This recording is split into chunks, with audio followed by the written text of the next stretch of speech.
Hello friends, welcome my channel Ranu নাড়ু। চলে এলাম একটা নতুন রেসিপি নিয়ে আপনাদের সাথে শেয়ার করতে। দই কাতলা আমি নতুনভাবে করেছি, তাই আপনাদের সাথে শেয়ার করলাম। আপনারা তো আপনাদের বাড়িতে করে থাকেন, কিন্তু আমি কিভাবে করলাম সেটা আপনাদের সাথে শেয়ার করব। চলুন আমার রান্নাঘরে দেখাবো দই কাতলা নিয়ে রান্না করতে কি কি উপকরণ বা কিভাবে কি করলাম, সেটা আপনারা স্কিপ করবেন না, দেখতে থাকবেন। আসুন দেখুন, আমি থালায় সব উপকরণগুলো সাজিয়ে নিয়েছি। একদিকে কাতলাগুলোকে নুন হলুদ মাখিয়ে নিয়েছি, তারপর আপনার দই ফাটিয়ে নিয়েছি, এদিকে নুন চিনি লবণ সব পরিমাণ মতো নিয়ে নিয়েছি, পেঁয়াজ বড় বড় করে আলুর পিস করে নিয়েছি, শুকনো লঙ্কা আদা রসুন টমেটো সব নিয়ে নিয়েছি। এদিকে আদা রসুন সব কিছু গুছিয়ে নিয়ে নিয়েছি, জিরেটাও আমি ভিজিয়ে রেখেছি। চলুন আসুন এক এক করে আপনাদের সাথে শেয়ার করব। জিরে আদা রসুন টমেটোটা আমি একবারে বেটে নিয়েছি। চলুন এবার কড়াইতে তেল দেওয়া যাক মাছগুলো ভাজার জন্য।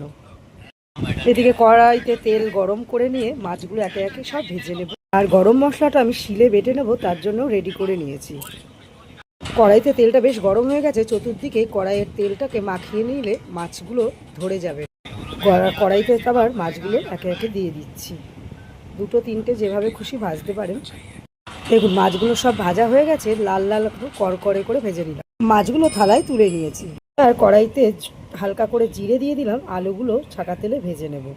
লাল লাল করে নুন হলুদ দিয়ে আলুগুলো ভেজে নিলে তরকারির স্বাদ কিন্তু ভালো লাগে। শুধু আলু ভাজলে কিন্তু অতটা ভালো লাগে না, সিদ্ধ সিদ্ধ নুন ঢোকে না।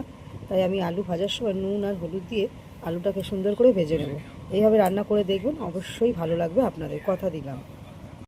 আর আপনার রান্নার স্বাদ তখনই বেড়ে যাবে যখনই আপনি বাড়ির লোককে রান্না করে খাওয়াবেন আর সে বলবে যে বাহ, আজকে রান্নাটা দারুণ হয়েছে। তখনই আপনার সব ক্রেডিট পেয়ে যাবেন।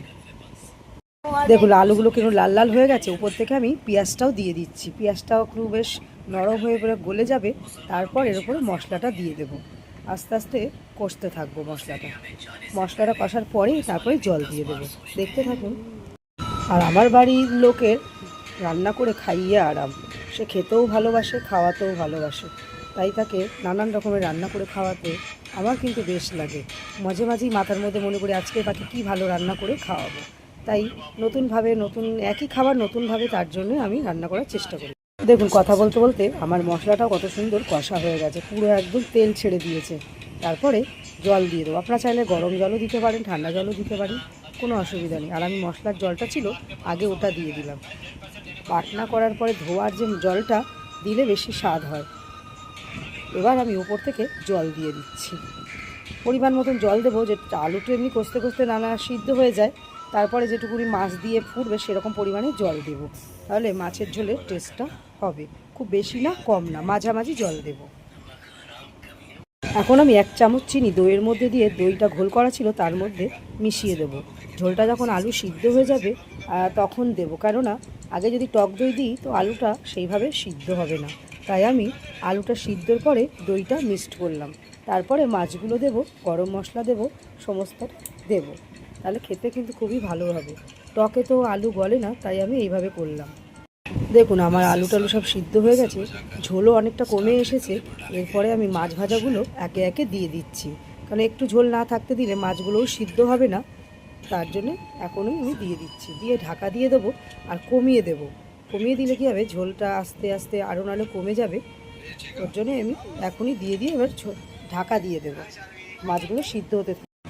মাছগুলো দেখুন সিদ্ধ হয়ে গেছে। এবার উপর থেকে আমি গরম মশলাটা দিয়ে দিচ্ছি।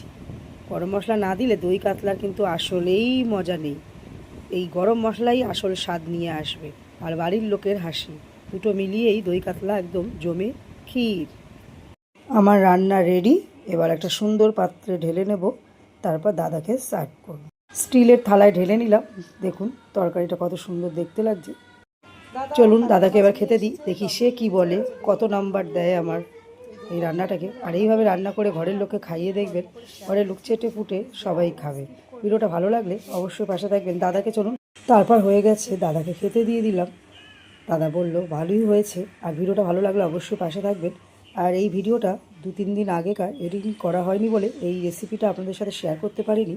তো ভালো লাগলে অবশ্যই পাশে থাকবেন, লাইক কমেন্ট করেন, শেয়ার করবেন। অনেক ধন্যবাদ।